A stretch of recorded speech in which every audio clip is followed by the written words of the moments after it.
আজকে আলু ভাতেটা মাখতে মাখতে ছোটোবেলার কথা মনে পড়ে গেল। ছোটোবেলাতে যখন পিপিতে পড়তাম তখন এমন ফেনা ভাত, আলু, ডিম সিদ্ধ মাখা এমন দিত, কি আমি খেতে হতো।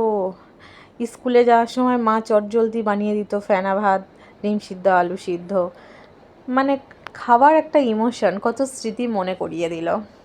তো আজকেও আমি ডিম আলু সিদ্ধ দিয়েছিলাম।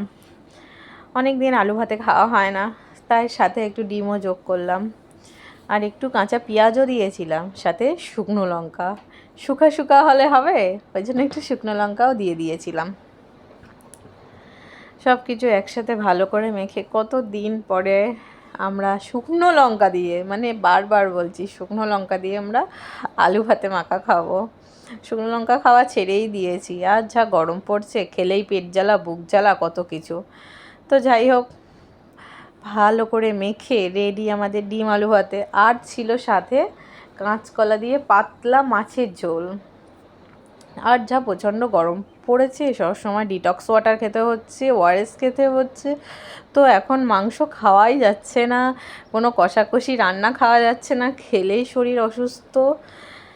তো যাই হোক, অনেক দিন পরে একটু ডিম আলু ভাতে দিয়ে ভাত খেলাম, কি তৃপ্তির খাওয়া। মানে কত দিন পরে ছোটোবেলায় ফিরে গিয়েছিলাম।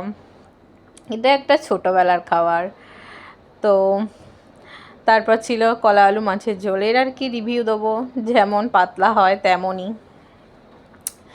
আর তাড়াতাড়ি আমার পেজটা সাবস্ক্রাইব করে দাও, তাহলে নেক্সট ভিডিওয় দেখা হচ্ছে বন্ধুগণ। আজকের মতন টাটা, বাবাই। সবাই ভালো থেকো, সুস্থ থেকো এই গরমে, আর সবাইকে ভালো রেখো। বাই।